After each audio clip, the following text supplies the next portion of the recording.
നമസ്കാരം, ഞാൻ Sethulakshmi. Chemmanur international jewellers Kaumudi ഹെഡ്ലൈൻസിലേക്ക് സ്വാഗതം. Powered by ARMC. പ്രതിസന്ധിയിലായ പ്രത്യയശാസ്ത്രം. പശ്ചിമ ബംഗാളിലെ പ്രത്യയശാസ്ത്ര വിരുദ്ധ സഖ്യവിഷയത്തിൽ CPM കേന്ദ്ര കമ്മിറ്റിയിൽ രൂക്ഷ ഭിന്നത.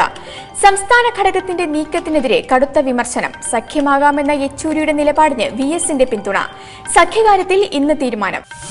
കേന്ദ്ര കമ്മിറ്റിയിൽ ഭിന്നാഭിപ്രായം നിലനിൽക്കുന്ന സാഹചര്യത്തിൽ ഇരുവിഭാഗത്തെയും തൃപ്തിപ്പെടുത്തുന്ന പ്രാദേശിക നീക്കുപോക്കുകൾ ഉണ്ടായേക്കും. പ്രതിപക്ഷ ഐക്യം തകരാൻ അനുവദിക്കില്ലെന്ന ബംഗാൾ ഘടകത്തിന്റെ നിലപാട് പൂർണ്ണമായും തള്ളാതെ പരിഹാരം കാണാനും നീക്കം. സഖ്യമോ ധാരണയോ പരസ്യമായി പ്രഖ്യാപിക്കാതെ വിശാല മതേതര സഖ്യചേരി വികസിപ്പിക്കണമെന്ന പുതിയ തന്ത്രത്തിന് കേന്ദ്ര കമ്മിറ്റി. ബംഗാളിൽ BJPയെയും തൃണമൂലിനെയും മുഖ്യ ശത്രുക്കളായി പ്രഖ്യാപിച്ച് മുന്നണി വളർത്തിയെടുക്കുവാനും ആഹ്വാനം.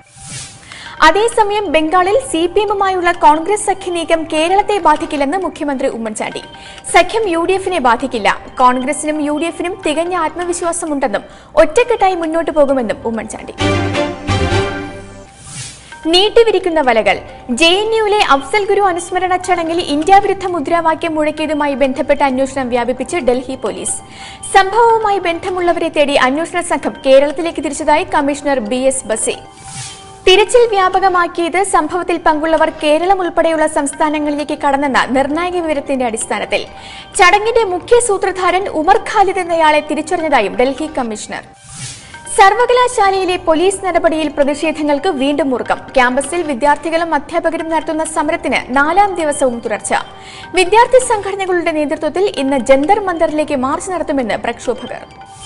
പട്യാല ഹൌസ് കോടതിയിലെ അഭിഭാഷകരുടെ നേതൃത്വത്തിൽ നടന്ന ആക്രമണങ്ങളെക്കുറിച്ച് അന്വേഷിച്ച 6-അംഗ അന്വേഷണ കമ്മീഷൻ റിപ്പോർട്ട് സുപ്രീം കോടതിയിൽ.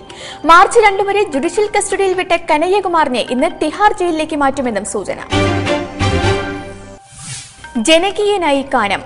CPI സംസ്ഥാന സെക്രട്ടറി കാനം രാജേന്ദ്രൻ നയിക്കുന്ന ജനകീയ യാത്രയ്ക്ക് ഇന്ന് സമാപനം. പുത്തരിക്കണ്ടം മൈതാനത്ത് വൈകിട്ട് 5-ന് നടക്കുന്ന പൊതുസമ്മേളനം ഉദ്ഘാടനം ചെയ്യുന്നത് CPI ദേശീയ സെക്രട്ടറി D രാജ. നിയമസഭാ തിരഞ്ഞെടുപ്പിൽ BJP അക്കൗണ്ട് തുറക്കില്ലെന്ന് കാനം രാജേന്ദ്രൻ. VSന്റെ സ്ഥാനാർത്ഥിത്വ വിഷയത്തിൽ ജനങ്ങൾ ചിന്തിക്കുന്നത് താൻ ചിന്തിക്കും പോലെയെന്നും കാര്യത്തിൽ CPM ഉചിതമായ തീരുമാനമെടുക്കുമെന്നാണ് പ്രതീക്ഷയെന്നും കാനം. തുടരുന്ന വിസ്താരം. സോളാർ കേസിൽ സരിത S. നായരുടെ ക്രോസ് വിസ്താരം ഇന്നും തുടരും. ആര്യാടൻ മുഹമ്മദിന്റെ അഭിഭാഷകനും തുടർന്ന് ജിക്കുമോൻ, ജോപ്പൻ എന്നിവരുടെ അഭിഭാഷകരും സരിതയെ വിസ്തരിക്കും. കമ്മീഷനെ വിമർശിച്ച് പ്രസംഗിച്ചതിന് ഖേദം പ്രകടിപ്പിച്ച മന്ത്രി ഷിബു ബേബി ജോൺ സമർപ്പിച്ച സത്യവാങ്മൂലം സ്വീകരിക്കുന്ന കാര്യത്തിലും ജസ്റ്റിസ് ശിവരാജൻ ഇന്ന് തീരുമാനമറിയിക്കും. നിലയ്ക്കാത്ത സ്ഫോടനം. തുർക്കി തലസ്ഥാനമായ അങ്കാറയിലെ കാർ ബോംബ് സ്ഫോടനത്തിൽ 28 മരണം. ഇന്നലെ രാത്രി നടന്ന സ്ഫോടനത്തിൽ 60ഓളം പേർക്ക് പരിക്ക്. സ്ഫോടനം ട്രാഫിക് സിഗ്നലിൽ നിർത്തിയിട്ടിരുന്ന സൈനിക വ്യൂഹത്തിന് തൊട്ടടുത്ത് സ്ഫോടക വസ്തുക്കൾ നിറച്ച കാർ പൊട്ടിത്തെറിച്ച്. സ്ഫോടന സമയം വാഹനത്തിലുണ്ടായിരുന്നത് 100ഓളം സൈനികർ. സംഭവം നടന്നത് പാർലമെന്റ് മന്ദിരത്തിൽ നിന്ന് 500 മീറ്റർ ദൂരത്ത്.